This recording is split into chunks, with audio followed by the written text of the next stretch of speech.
Hey there, welcome to In the Spotlight with Kelly Sinkowski. Today we're talking about how the Fredericksburg Regional Alliance has changed its name to Virginia's Innovation Crossroads. Their goal is to market Fredericksburg, Stafford, Spotsylvania, and Caroline as one regional destination for business investment and corporate relocation. Today we're talking with President Tom Scott about what this change really means, why it matters, and why the residents should care. Tom, thank you so much for talking to me today. Thanks, Kelly. Good to talk with you as well. So first, can you tell us a little bit about you? What's your background and how did you get involved with that? Sure. Yeah. I first became involved with economic development when I worked for Bank of America. So I am a 15-year veteran of Bank of America. And the company had started a group that would be the chief liaison with economic development organizations and the bank. And so I started traveling around the country as the bank was having various projects, as they were opening up new operations, and just met with economic developers. And I was impressed. I had no idea that there was such a function in state or local government, such as an economic development organization. And so when my time was done with Bank of America, I started working for the state of Virginia with the Virginia Economic Development Partnership based in Richmond. And it was there that I had multiple opportunities to call on companies and to work with those who were considering U.S. expansion to help them make the determination that Virginia would be the very best place for them to bring their company and to, start new jobs and to make new investments. So I've had a chance to work on the private side, on the public side. I was with a regional economic development organization in the Petersburg area before making the move here as of April 1st. I took on the president's role here of this organization. That's the tricky start day, April Fool's Day. Yes. So for people who aren't really familiar with this news, what exactly is Virginia's Innovation Crossroad function? What's the goal? Yeah, well, thank you for that question because it's a very important aspect of our community because we're not only marketing this particular region globally, but we're also trying to bring new opportunities, new companies, new corporate citizens for our localities. So we represent four localities, as you mentioned at the start of this podcast, the city of Fredericksburg, Stafford County, Spotsylvania County, and Caroline County.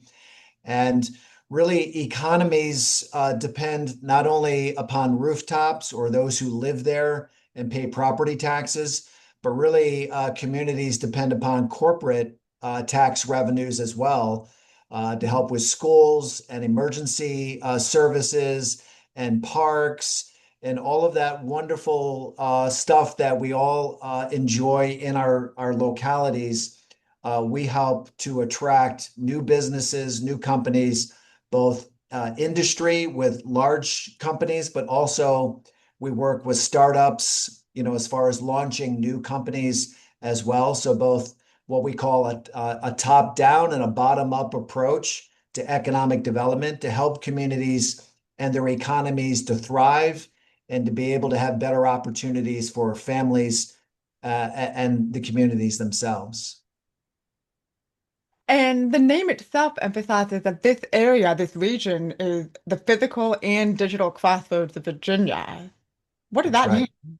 Yes, no, it's a very good connect point. So when you look at this region, our northernmost border in Stafford County is just 37 miles from the U.S. Capitol, and our northernmost border in Caroline County is just 27 miles north of the Virginia State Capitol. So we're kind of in that sweet spot, if you will. So really having Interstate 95, so 53 miles of Interstate 95 flow right through this region, nine exits. There's no other region of Virginia that has this amount of an interstate, Interstate 95 as we do. And so that brings some unique opportunities, not only transportation, being a transportation crossroads, but also the fiber network that comes up 95 out of Virginia Beach and heads up to Northern Virginia. So there's a fiber optics network that's really unmatched throughout Virginia that allows us to be the crossroads technically, as far as from a technical aspect, but also a transportation. But also as far as living here as well, we think that there's a lot of great quality here, and so it's a real crossroads when it comes to people. So, how does partnering four different individual localities together help make the region more competitive against some of the larger areas that might have maybe more name recognition? I think we may have frozen for a second.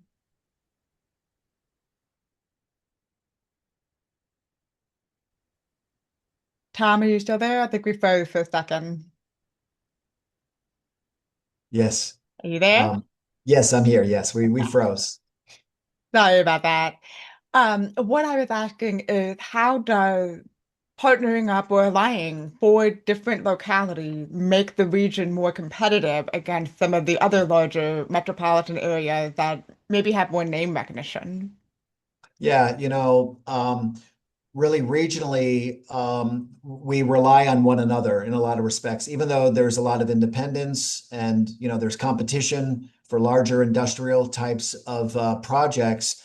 But really, when you look at it through the lens of the state, or you look at it through the lens of a site selection firm that is working with a multinational company, they're looking at it regionally. So that would be your workforce. So they could be considering Stafford County because Stafford has a site or a building that fits the need of that particular company. But really, that corporation is looking at this region, like where's the workforce going to come from?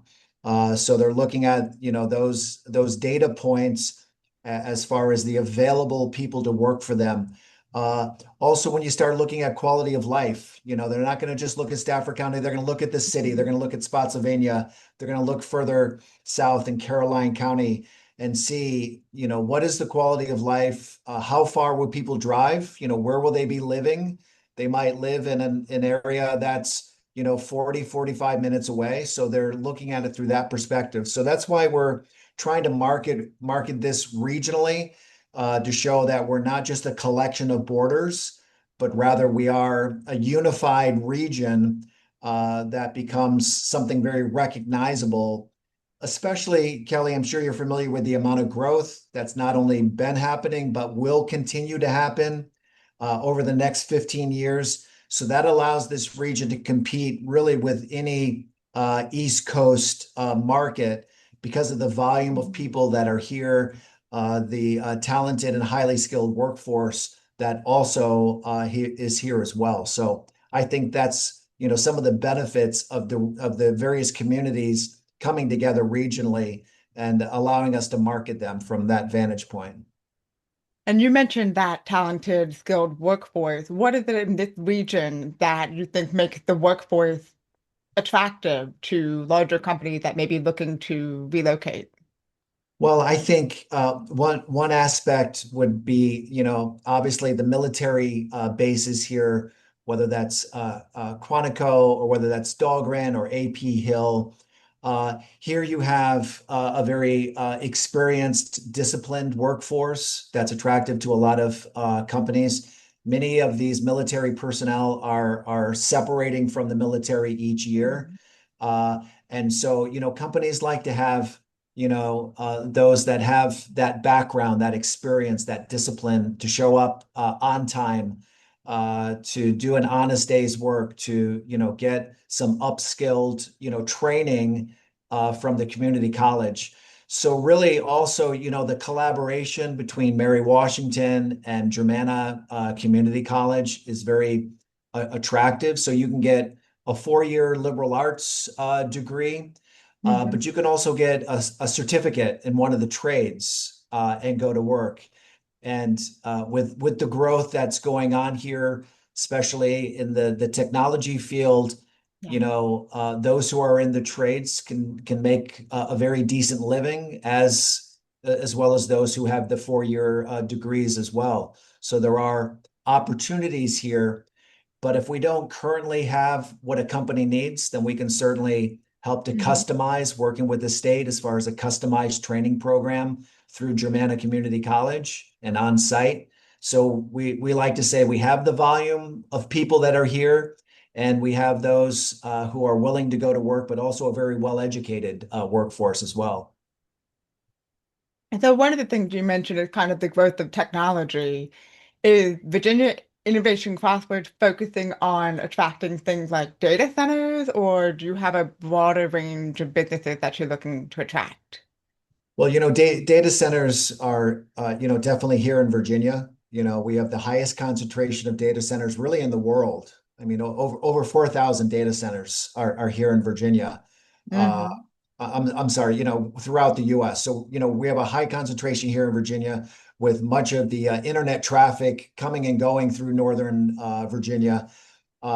So, they're here and they're going to continue to want to be here. We don't even have to go out and try to attract new data Right. centers.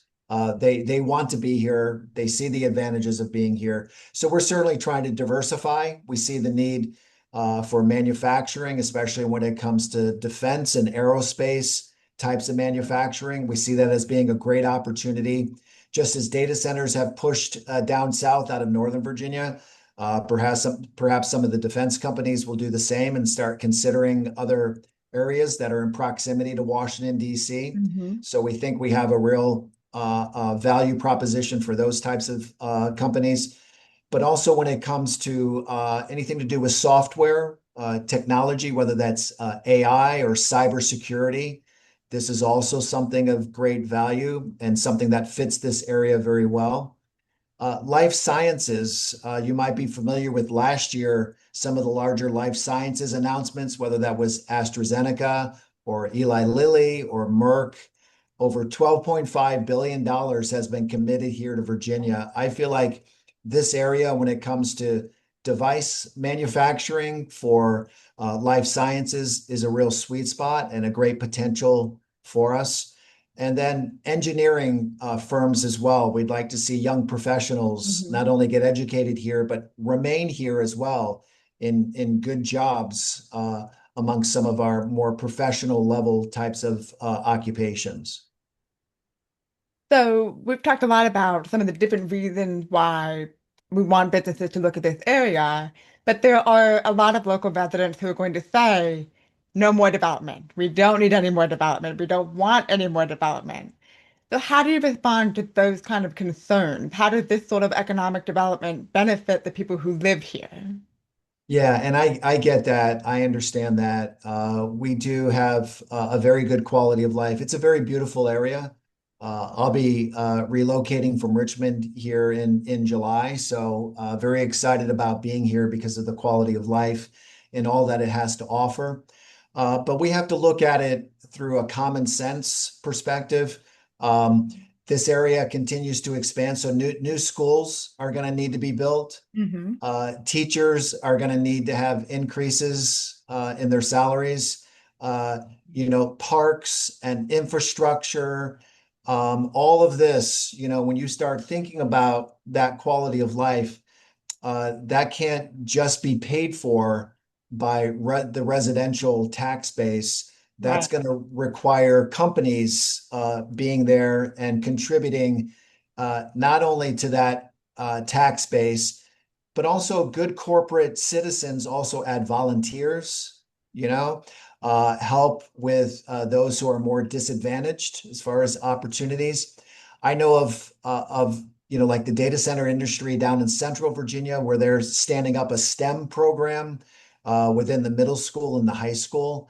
So Mhm. all of this can be a part. So it's not an either or, it should be a both and it needs to be done properly, not just, there can be special designated areas for companies to be in other areas where it's held with the pristine, farmland and agricultural and all of that.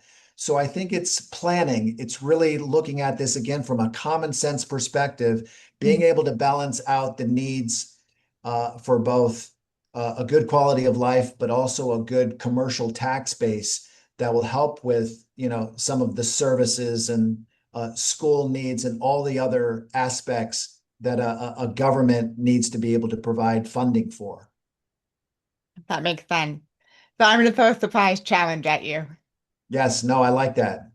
If you are on an elevator and you've got about 1 minute, what's the pitch you would make for a CEO who is outside of Virginia to say, this is where you need to be?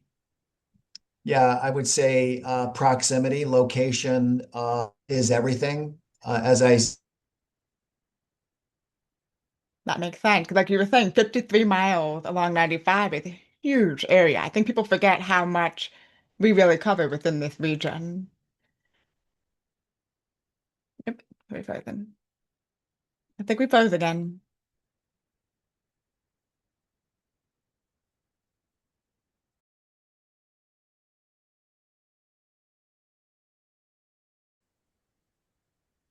So, Tom, I'm going to throw a challenge at you. If you were trapped in an elevator with a CEO for a large company that's outside of Virginia, what would be your 60-second elevator speech to convince them why this region is where they belong?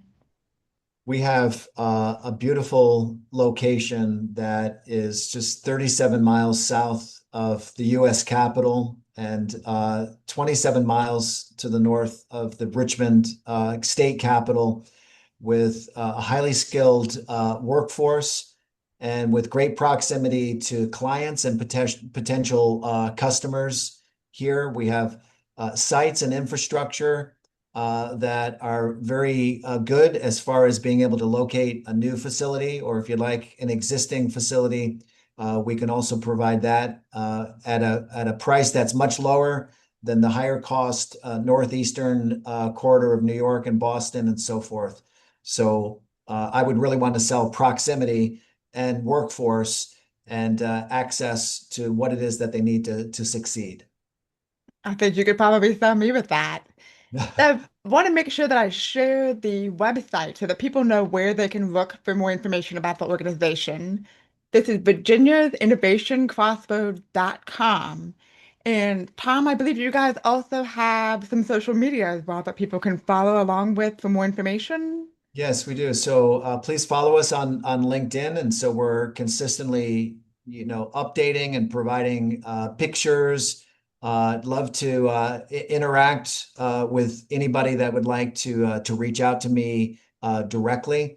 My email is tscott@vaicx.com. So please feel free to reach out. I'd love to talk to you about your business needs, especially if somebody is considering a new U.S. Location or has any questions about becoming involved with our organization. Sounds great. Tom, thank you so much for taking the time to talk to me today and to explain what Virginia's Innovation Crossroads is working to accomplish in the greater Fredericksburg region. It's going to be really interesting to watch how this new regional approach shapes business growth and investment and development in this area in the years ahead. Thank you, Kelly. It's good talking to you.